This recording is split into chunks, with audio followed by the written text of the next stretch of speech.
Why do they keep bringing up your past when you've already outgrown it? You've changed, you've healed. But some people, they still see you as who you used to be.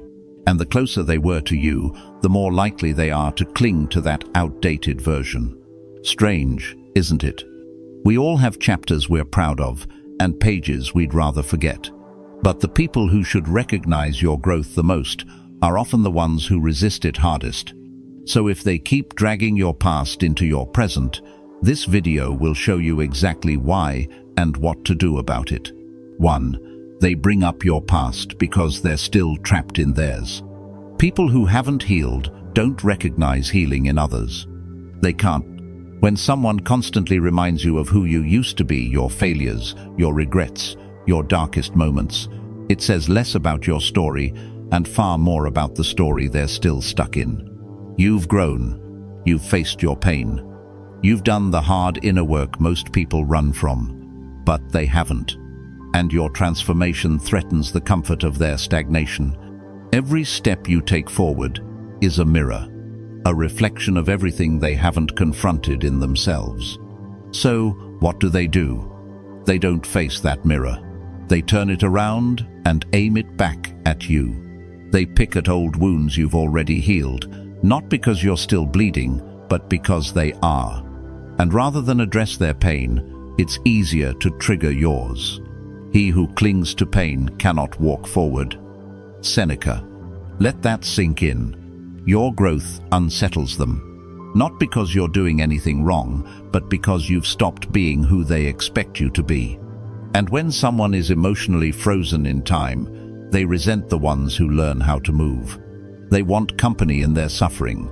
Misery doesn't just love company, it requires it. So they anchor you to your past, not to understand it, but to escape their own. They hope that if they can pull you back, they won't have to pull themselves forward. But here's the Stoic truth. Their pain is not yours to carry. Their delay is not your burden to slow down for. Their inability to heal is not a reason to stop your own evolution. You are not responsible for staying stuck so someone else can feel safe. So the next time someone brings up the old you, don't explain, don't justify, don't react. Just remember, they're not seeing you clearly. They're only projecting what they haven't dealt with. And that's not your problem. 2. They use your past as chains to keep you small.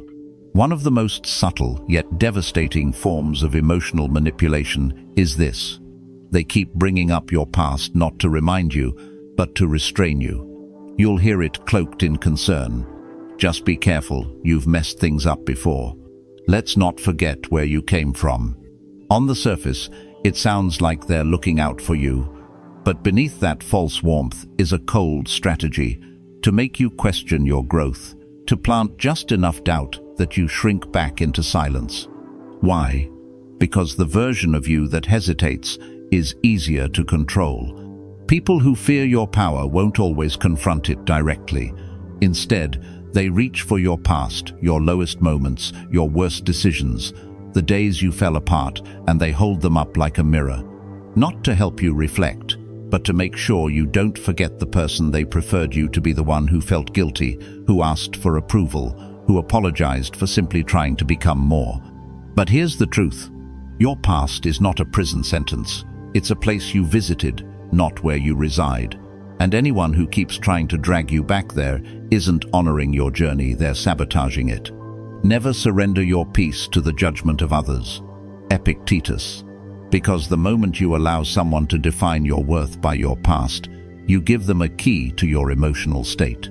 They can use it to open old wounds, to relight old guilt, to replay old scenes you've already healed from. But here's the Stoic response: silence, stillness, power.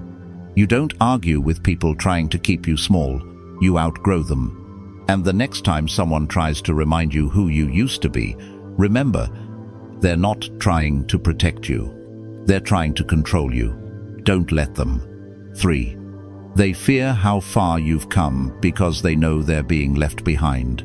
Growth has a strange way of revealing who's really with you and who was only comfortable with your limitations. You've evolved, you've leveled up, You've made hard choices, broken toxic cycles, and rebuilt yourself from the ground up. But not everyone claps when you rise. Why? Because the higher you climb, the more they realize they haven't moved at all. And instead of rising with you, they cling to the last version of you. They felt superior to the flawed you, the insecure you, the version that didn't know your own worth. The one who seeks your past fears your present power. Marcus Aurelius. When they remind you of your lowest moments, they're not being nostalgic. They're trying to pull you back into a version of yourself that makes them feel safe. Because if you grow beyond who you were, it threatens the balance of the relationship they were comfortable with. They don't want to rise, so they mock your growth. They don't want to reflect, so they deflect with jokes. They don't want to face their own stagnation, so they highlight your past to make sure you don't forget it. But here's the truth. You're not that person anymore. You've outgrown the smallness they keep trying to wrap around you.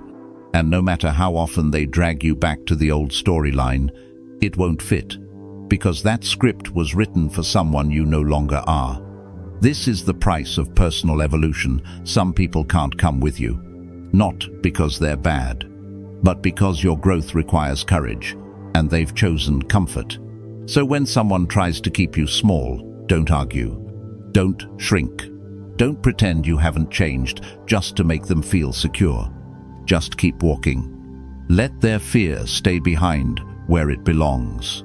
Because your journey isn't about proving anything to those who stopped moving. It's about honoring the version of you who chose to grow when staying the same would have been easier. 4. They're not ready to accept that you've changed.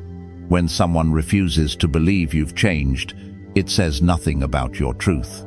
It speaks volumes about their fear. You've done the work. You've evolved mentally, emotionally, spiritually. But to them, you're still the you from years ago. Why? Because it's easier. It's easier for them to keep you in a mental box they've already labeled. Easier to treat you the same way, joke at your expense, ignore your boundaries, and dismiss your growth than to put in the effort to adjust their perception. Because recognizing your transformation would require them to change too. It would force them to mature alongside you, to meet the new version of you with respect, with presence, with humility. And that's not something everyone is willing to do. So instead, they take the lazy route. Come on, you haven't really changed. Still the same old you, deep down. Number, you're not. They say that because your evolution makes them uncomfortable, it disrupts the narrative they've clung to, the one where they felt in control, where they knew how to handle you, where they didn't have to grow. But you're no longer playing that role. You are not bound to who you were. Grow with reason and let the past be dust. Epictetus. Read that again, slowly. You don't owe anyone the past version of yourself just because they're too attached to it. You are not responsible for staying small just to fit inside someone else's memory of who you used to be. And here's the hard truth. Some people won't be able to meet the new you. Not because the new you isn't real, but because the new you makes them question the version of themselves they've been avoiding. So stop trying to get them to understand. Stop dimming your light so others don't squint. If they can't respect the new boundaries, the new mindset, the new peace you've cultivated, let them go. Because the people meant to walk with you now won't keep dragging you back to who you were then. 5. They don't respect the journey you've taken. Respect isn't just about admiring who you are now. True respect means acknowledging what it took to get here. It means seeing the battles you fought, many of them silent. The nights you couldn't sleep. The choices you made when no one was watching. The self-discipline it took to heal, to break patterns, to grow.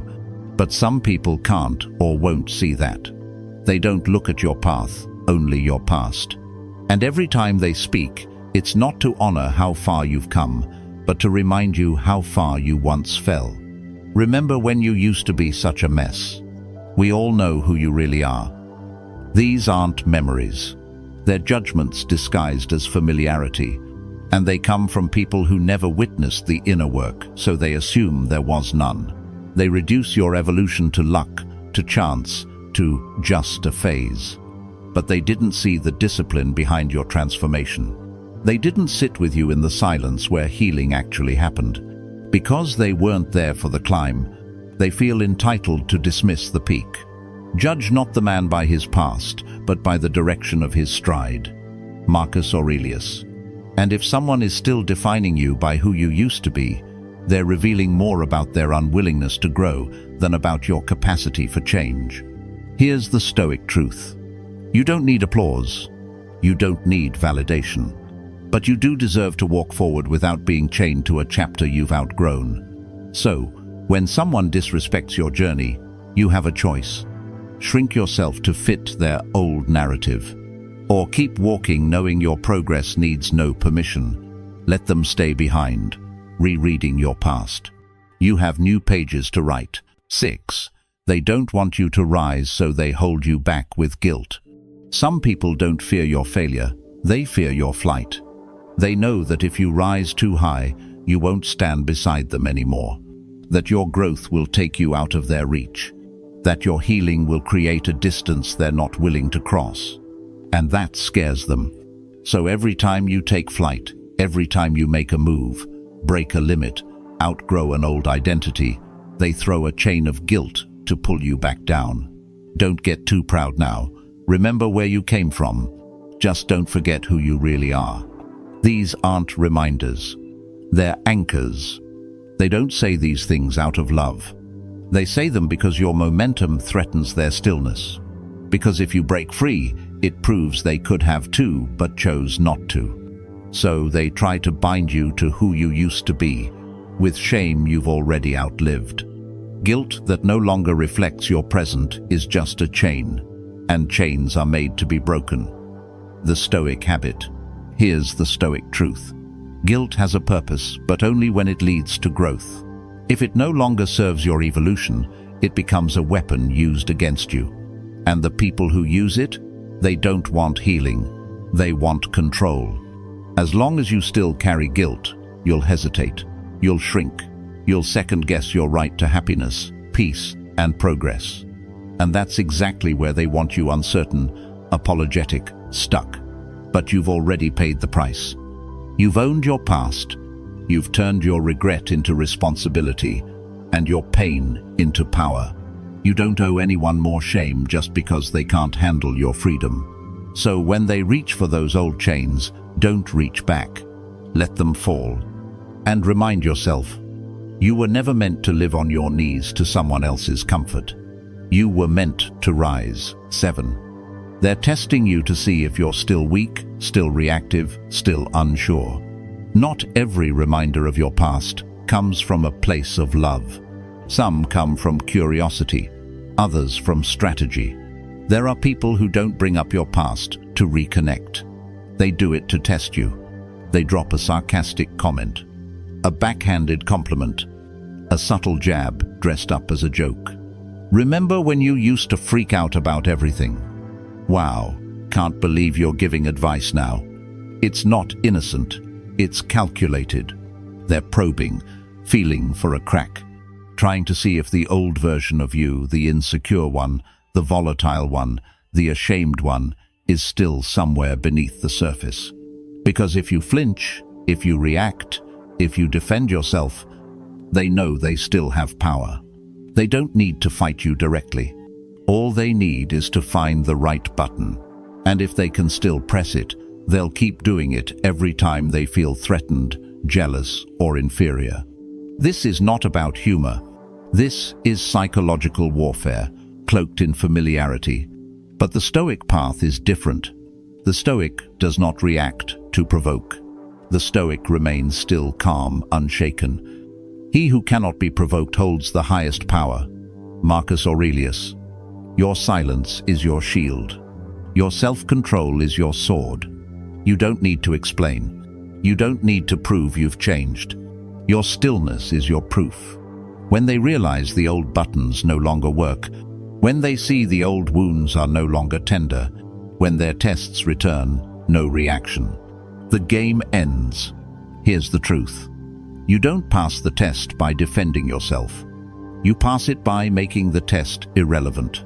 So the next time someone tries to bait you with your past, smile gently, say nothing, and let your unshakable calm remind them. The old version of you may have reacted, but the person standing in front of them today, that version has outgrown the need to answer. Conclusion: you are who you are today, not who you were yesterday. Others may cling to the old version of you, but you don't have to live there anymore. You've changed, you've grown, you've earned the right to live fully in the present and build boldly toward your future. And if someone still insists on rereading your old chapters, let them. You have a new one to write. You don't owe anyone your past just because they're not ready for your present. If this message speaks to you, give the video a like, subscribe for more Stoic wisdom, and comment below with one simple line: I choose to grow forward. Your next chapter begins now.